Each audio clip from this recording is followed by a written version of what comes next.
Assalamualaikum warahmatullahi wabarakatuh. Salam sehat untuk kita semua dan semoga kita selalu dalam lindungan Allah Subhanahu wa taala. Amin amin ya robbal alamin.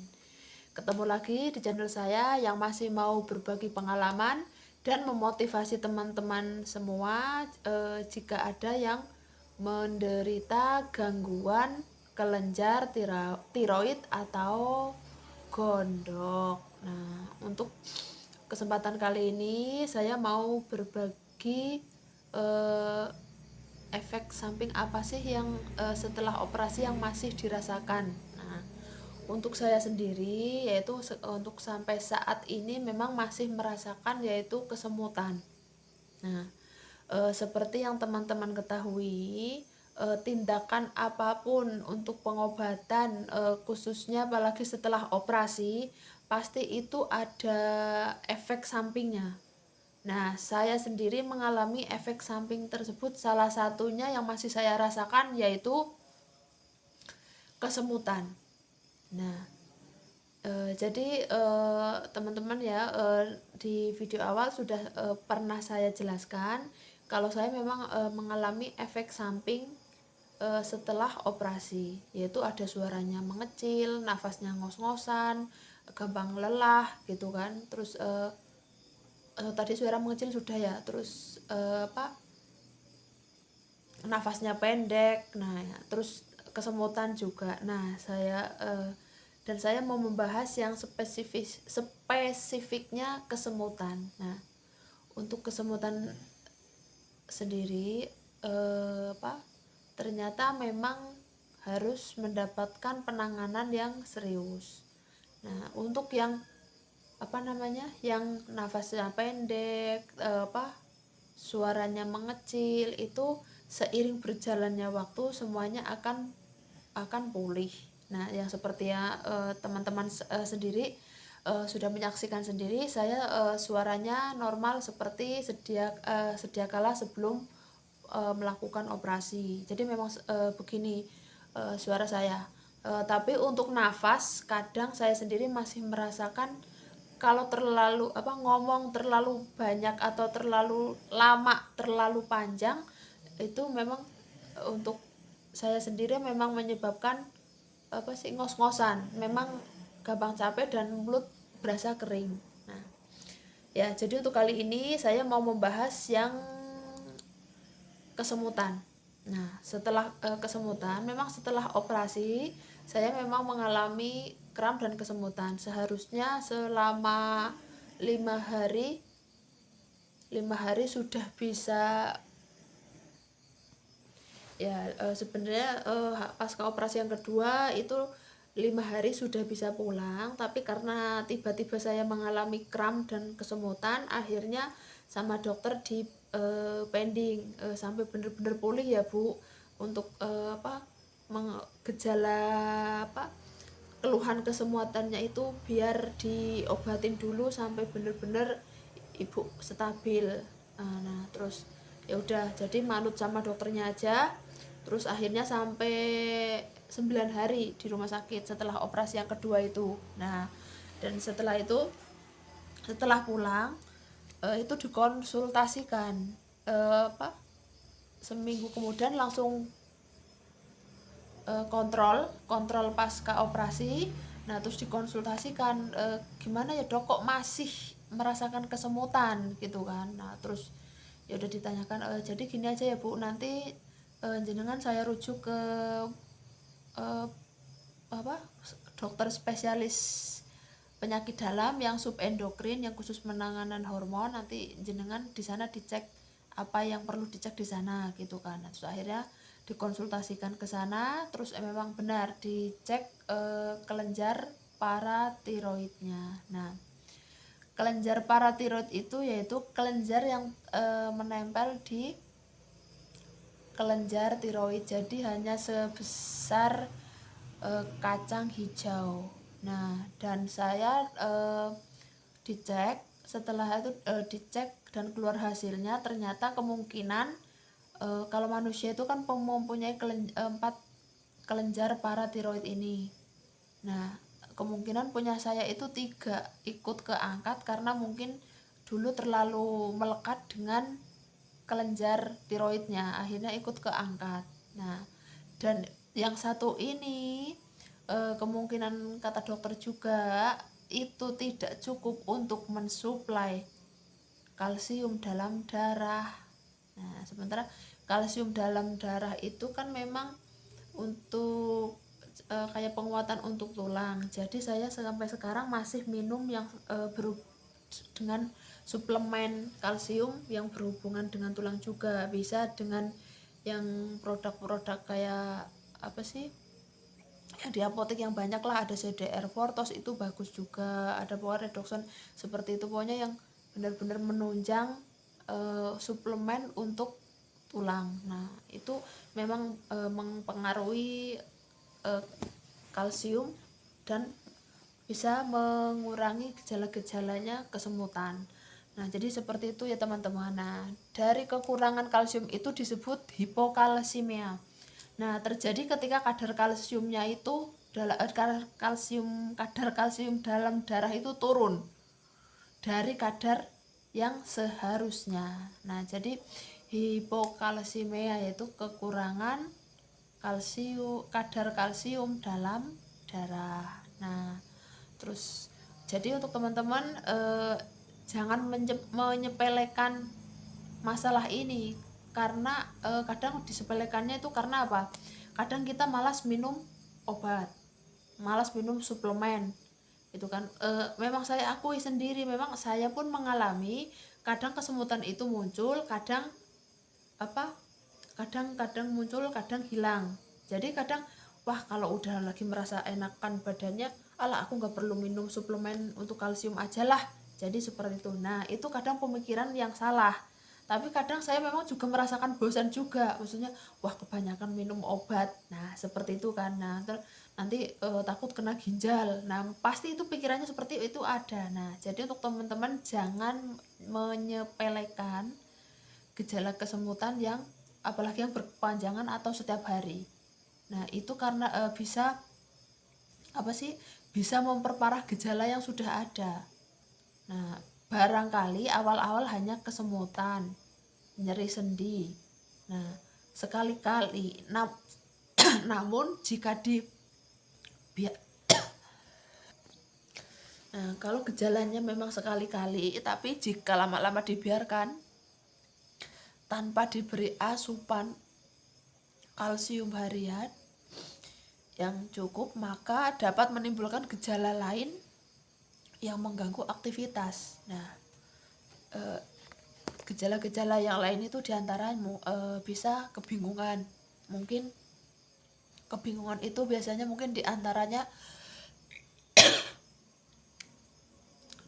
mungkin kan, kok badan saya kok, kan kalau kesemutan itu kan memang rasanya agak aneh juga kan, maksudnya apa ya, kalau saya itu memang diantara ini sehat apa enggak, jadi mungkin kebingungannya saya sendiri di situ juga merasakan, ini sebenarnya sehat apa enggak sih, normal apa enggak sih gitu kan. Jadi ada ada perasaan was-was juga gitu kan. Nah terus bisa juga menjadi pelupa. Nah pelupa ya mungkin untuk akhir-akhir ini saya juga mengalaminya. Nah, dan itu ya kalau saya bilang sih ya manusiawi gitu kan. Kalau anak saya bilang mama mulai pikun, padahal apa ya nggak tahu, memang udah mulai pelupa bener dari situ, apa memang karena memang bener-bener dari efek dari kurang kalsium itu. Padahal saya setiap hari tuh saya supply untuk kalsiumnya dan minum vitamin D3 juga. Nah dan vitamin D3 itu fungsinya yaitu untuk memaksimalkan penyerapan kalsiumnya dalam darah. Nah jadi manfaatnya seperti itu, jadi harus diminum dua macam ini.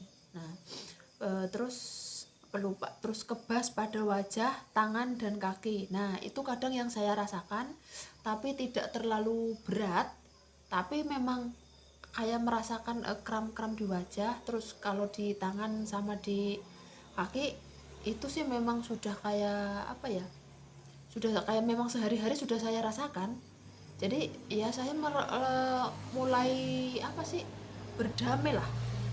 Ya udahlah dinikmati aja, saya tetap melakukan kegiatan biasa, tetap melakukan apa sih namanya, aktivitas biasa, karena memang saya tidak mau terlalu memikirkan apa sih gejala-gejalanya. Cuman saya bantu dengan suplemen kalsium tersebut dan vitamin D3-nya.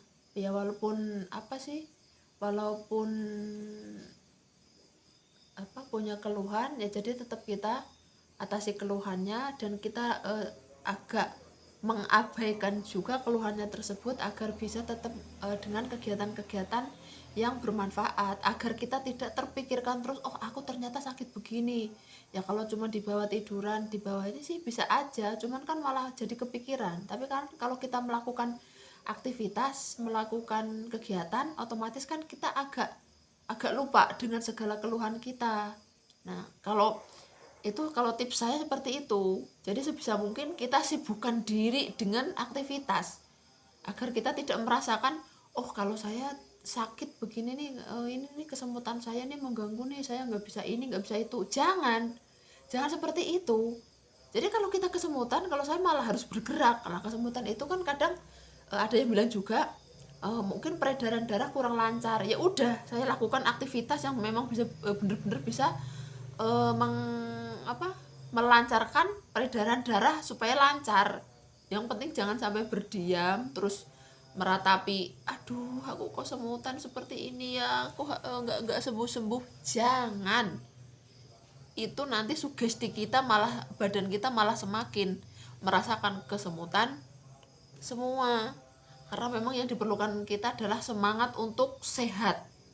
Walaupun kita punya keluhan, walaupun kita punya gangguan kelenjar tiroid, saya harus sehat, gitu kan. Nah jadi seperti itu ya teman-teman. Kebas pada wajah, tangan dan kaki, itu pun saya mengalaminya. Halusinasi, kalau halusinasi sih saya alhamdulillah tidak lah, masih masih tetap berada di alam sadar saya, gitu kan.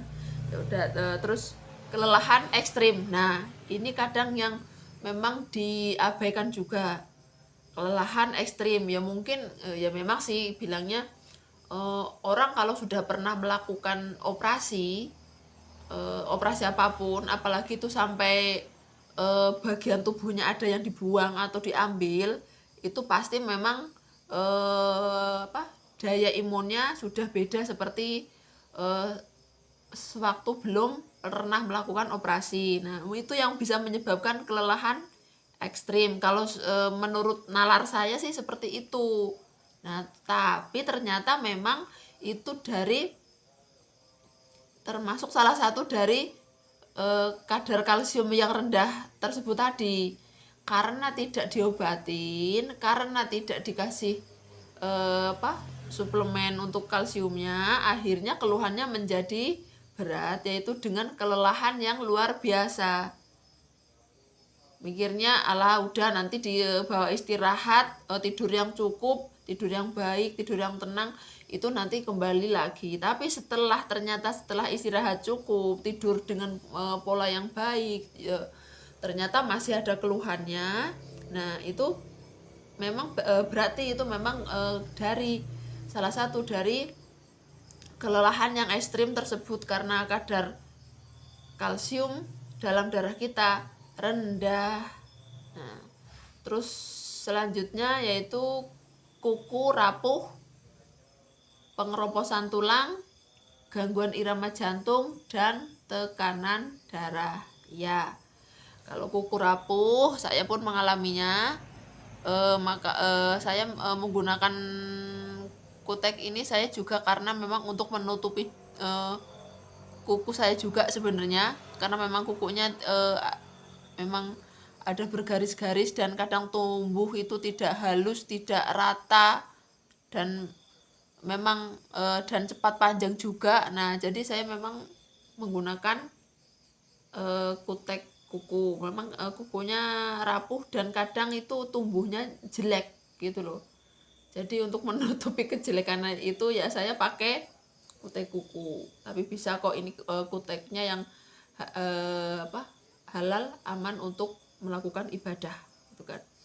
Nah terus pengeroposan tulang ya, untuk pengeroposan tulang ya kalau kita nggak dicek ya kita nggak tahu, cuman ya memang itu kalau saya mengalaminya agak nyeri-nyeri sendi itu ada gitu kan. Tapi mudah-mudahan karena saya disuplai terus untuk vitamin untuk kalsiumnya, mudah-mudahan sih semoga saja tidak terjadi pengeroposan tulang dan gangguan irama jantung dan tekanan darah ya. Kalau irama jantung sih kalau saya sih memang lebih gampang berdebar-debar, dan tekanan darah kadang kalau saya biasanya kan darah rendah. Nah jadi itu kadang tekanan darah berpengaruh itu mungkin lebih ke rendah banget. Nah akhirnya ya mungkin itu bisa juga yang menyebabkan kelelahan. Nah mungkin tekanan darah itu juga kadang faktor dari menstruasi juga. Kalau saya kemarin habis mengalami ini selama bulan puasa ini saya sudah menstruasi, dan kebetulan keluarnya itu banyak karena memang memakai KB IUD kan. Memang pengalaman orang-orang yang memakai KB IUD kan memang itu keluarnya banyak juga memang kan. Nah itu memang bener-bener sampai bikin lemes. Itu saya 3-4 hari itu cuman siang malam hanya tiduran. Melakukan aktivitas apapun itu seperti tidak berdaya, tidak ada kekuatan. Nah itu memang benar adanya, memang saya mengalaminya, dan itu kan terus apa, dan keluarnya darah itu banyak. Nah akhirnya saya tetap untuk menjaganya, saya tetap apa, dibantu dengan suplemen penambah darah juga. Jadi apa ya, untuk teman-teman semua ya, karena ya apa sih, memang saya kalau saya sendiri kan memang masih eh, siklus menstruasinya masih bagus, masih teratur. Jadi saya udah persiapkan kalau udah mau menstruasi itu saya persiapkan tablet penambah darah. Ya itu untuk antisipasi saja sih, sebenarnya bisa dari makanan juga, cuman kan daripada ribet-ribet nanti mikirnya makan ini makan itu yang menambah darah ini itu tuh, akhirnya saya yang praktis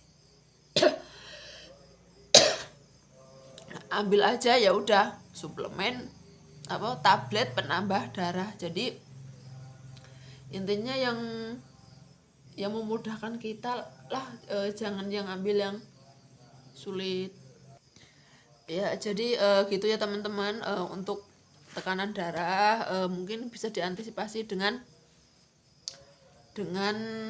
tablet penambah darah, dan untuk kesemutannya diusahakan untuk meminum suplemen kalsiumnya agar tidak terjadi hipokalsemia yang berkepanjangan. Nah terus kadang pun saya memang agak mengeluh dengan dokter yang merawat saya. Dok, masa minum obat terus sih gitu kan, cukup satu aja yang untuk hormon tiroid gitu kan. Lah tapi kan ibu ada keluhan dengan kalsium, nanti kalau tidak diobati malah nanti kalau gejalanya parah malah tambah repot bu. Tapi kan capek dok minum obat terus dan dalam dosis yang banyak juga gitu kan. Ya enggak apa-apa bu, ada obat masih mending ada obatnya daripada enggak. Nah akhirnya kan apa ya, ya dokternya memang ya bener sih, untung aja ada obatnya, kalau enggak coba kan malah saya lebih merasakan keluhannya mesti tambah luar biasa gitu kan. Nah jadi seperti itu ya teman-teman, pokoknya segala keluhan yang terjadi dan hubungannya dengan kelenjar tiroid, kalau untuk teman-teman semua konsultasikan agar kita bisa mengontrol kondisi tubuh kita sendiri. Iya benar, kita atau saya sendiri kelihatan sehat dari luar, tapi di dalam itu yang diaduk-aduk itu adalah mood dan mental kita. Itu yang tiba-tiba ada apa, keluhan-keluhan seperti itu, kayak tadi kebingungan, halusinasi, pelupa, nah kebas pada wajah dan tangan dan kaki. Nah itu kan memang suatu keluhan atau suatu apa yang memang keluhan-keluhan yang harus ditangani gitu kan. Nah itu konsultasikan dengan dokter yang merawat teman-teman semua agar mendapatkan penanganan yang tepat dan cepat. Soalnya kan memang segala keluhan apapun kalau tidak segera dilakukan penanganan, maka akan menjadi lebih berat keluhan-keluhannya. Nah, jadi dan untuk pengalaman saya sendiri ya teman-teman, karena saya memang minum suplemen kalsium, dan itu suplemen kalsiumnya itu memang cara minumnya yaitu dikunyah, dan itu memang berupa menyerupai kayak kapur. Nah, akhirnya saya setiap 3 bulan atau 6 bulan sekali saya mendapat mendapatkan kontrol untuk mengecek fungsi ginjalnya. Nah, kalau untuk kalsiumnya memang saya setiap bulan pun saya dicek, karena memang untuk menentukan dosis suplemen yang mau diminum oleh saya. Nah, terus dan untuk pengecekan ginjal yaitu saya 3-6 bulan itu dicek agar kita mengetahui fungsi ginjalnya. Ya itu jadi saya merasa tenang aja gitu kan. Ya udahlah, saya yaitu dengan saya tadi mengeluh kok minum obat terus sih dok. Nah, ternyata dokter punya solusinya, yaitu dicek fungsi ginjalnya. Jadi untuk teman-teman semua, kalau memang sudah merasakan oh ini berapa lama saya minum obat dan obatnya banyak, obatnya macam-macam, nah sekiranya butuh pengecekan fungsi ginjal, coba konsultasikan ke dokter yang merawat teman-teman semua. Soalnya saya sendiri pun begitu, dok ini saya sudah lama nggak cek ginjal, boleh nggak dok fungsi cek ginjal gitu kan. Pasti kalau dokternya yang udah paham, oh boleh bu, nggak apa-apa gitu kan. Ya udah, yang penting yaitu teman-teman, fungsi kontrol kita yaitu untuk memudahkan kita mengecek dan mengontrol kesehatan kita, dan apapun keluhannya coba untuk dikonsultasikan dengan dokter yang merawat teman-teman semua. Seperti pengalaman saya sendiri seperti itu, apapun keluhan saya sampaikan ke dokter agar kita mendapatkan penanganan dan pengobatan juga tentunya, agar kita menjadi tenang. Ya memang seperti diketahui, kalau sudah terkena gangguan kelenjar tiroid, kita tidak bisa sehat dalam artian sembuh total, tapi hanya bisa sehat terkontrol. Jadi kita yaitu fungsinya untuk kontrol setiap bulannya atau 2 bulan atau 3 bulan sekali, ya fungsinya itu agar kesehatan kita tetap terkontrol dan bisa menjalankan aktivitas kita sehari-hari dengan kualitas yang baik dan mungkin bisa bahkan lebih baik. Nah, jadi seperti itu ya teman-teman semua. Semoga informasi ini bisa memotivasi teman-teman semua yang sedang melakukan pengobatan khususnya untuk masalah gangguan kelenjar tiroid. Nah, ya untuk hari ini saya cukupkan sampai di sini dulu ya teman-teman ya. Sehat itu mahal dan sakit jauh lebih mahal. Akhir kata, wassalamualaikum warahmatullahi wabarakatuh.